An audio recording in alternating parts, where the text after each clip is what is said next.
Hi, hello, namaste. Welcome to Radhe Radhe YouTube channel. This is Virajashri.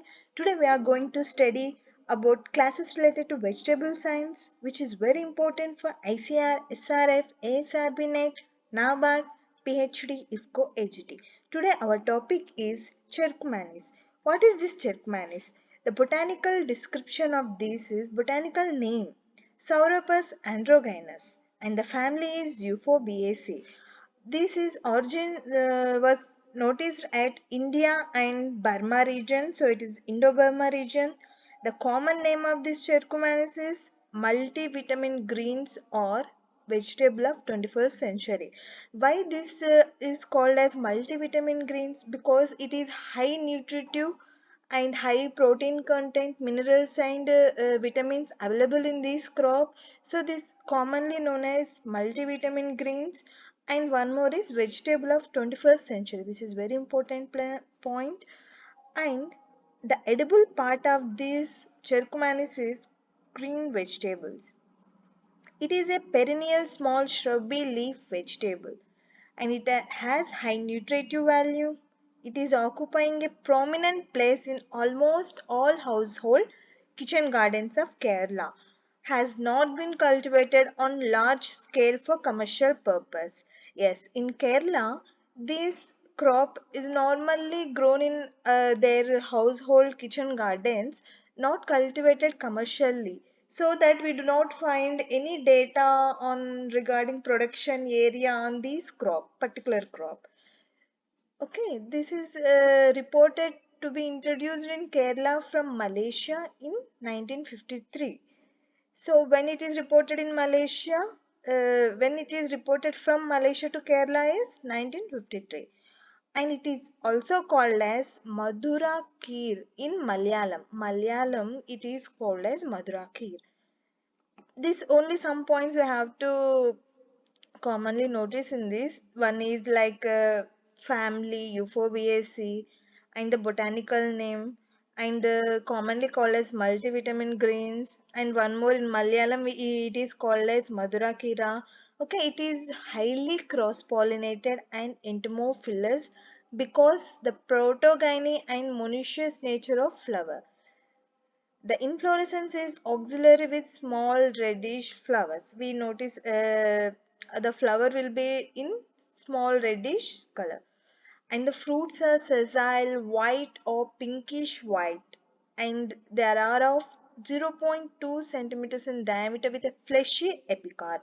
How the fruits will be? 0.2 centimeters in diameter. And these Chekurmanis leaves are rich in proteins 6.8 to 7.4%, then Amaranthus 3.2%, minerals and vitamins. Yes, in these Chekurmanis, protein content is higher than compared to Amaranthus. This Sauropus consists of several other species like Sauropus assimilis and Sauropus snetroversus and Sauropus rigidus and Sauropus qudrangularis. So these are some of the species related to this Sauropus Chekurmanis. These species are also used to give a light green color to pastry. Normally in some countries like Dutch East India and Java.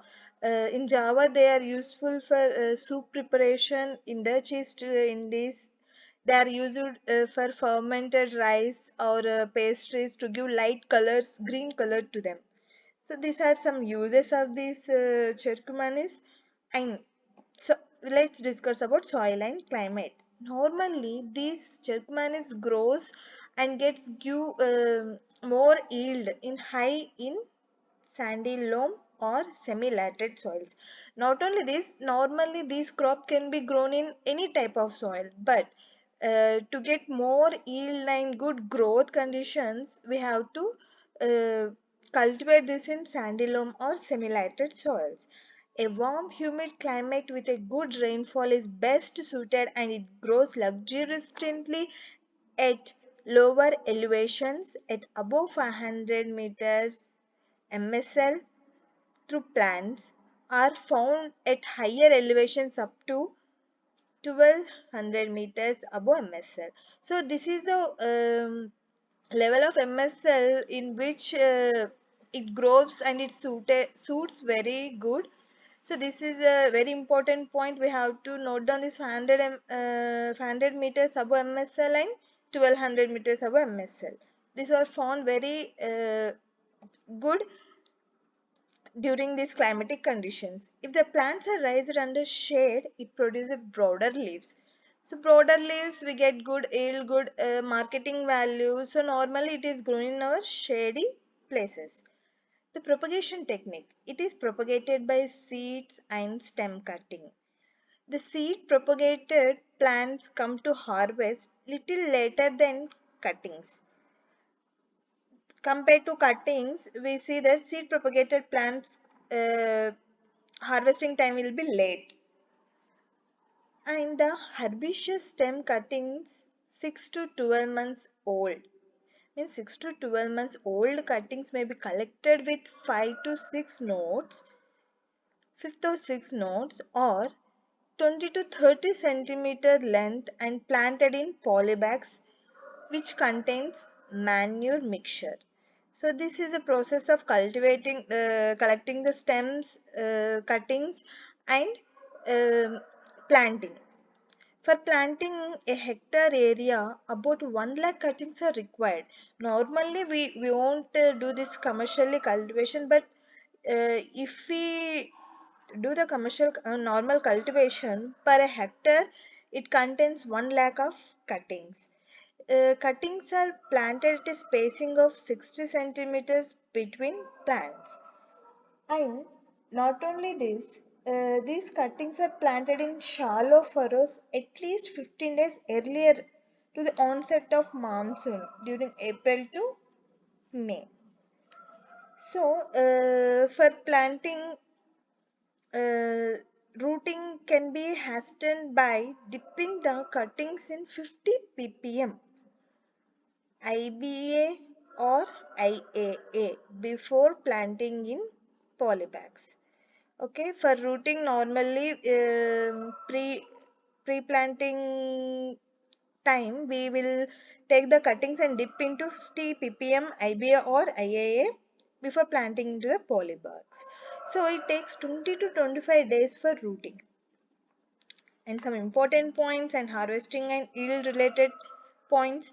When the plants are about 1 meter height, they are tipped to develop laterals, and it is also trained as hedge or even on bowers or on trellises. These can be trained as hedges, or it can even grow like bowers or on trellises. The first clipping of succulent leaves can be done 3 to 4 months after planting. See here, one more point is, if we do not train this plant, then it will grow like a shrub, tree shrub, not normally a small shrub. It will appearance like a tree shrub. So normally training is done in this crop, and the first clipping of succulent leaves can be done 3 to 4 months after planting. The tender shoots and leaves are used for culinary purpose. The yield is normally, the annual yield per year is 30 to 50 tons per hectare, and the annual yield of plant yield is 1 to 3 kgs leaves per year. So this is all about our topic. Thank you. Please like, share and subscribe this channel.